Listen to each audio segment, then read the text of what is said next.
सनातन धर्म म्हणजे काय? तुम्ही जे वागता तोच तुमचा धर्म आहे. म्हणजे जसे आहात तसेच राहा. खूप खोल विचार करण्याच्या पलीकडे गेलेला, जे भेटले त्यात पुन्हा नवीन शोध घेणारा, एका पुस्तकात सोडून सापडणार नाही, याचा आदी व अंत नाही, ही जीवन कला शिकवते. सनातन म्हणजे शाश्वत.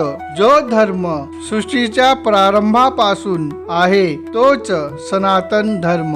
यात कोणताही संस्थापक नाही, फक्त तत्वज्ञान, ज्ञान आणि कर्म. ज्ञानाच्या जोरावर व कर्माच्या आधारावर ह्या धर्माची उत्पत्ती, स्थिती व लय होते. कर्माने उत्पन्न झालेले ज्ञान मिळवून चांगले कर्म करून आपली स्थिती सुधारतात, तर काही ज्ञानाचा दुरुपयोग करून खराब कर्माने लयाला जातात. जन्मापासून मरेपर्यंत कर्म हाच धर्म आहे. वेद, उपनिषद, भगवद्गीता हे केवळ ग्रंथ नाहीत, तर जीवन जगण्याचे मार्गदर्शन व मार्गदर्शक आहेत. सनातन धर्म कर्म, ध्यान आणि सत्कर्म यावर विश्वास ठेवतो. धर्म म्हणजे केवळ पूजा नाही, तर प्रेम, करुणा आणि सत्य शोधण्याचा मार्ग आहे. व हीच आहे सनातन परंपरा.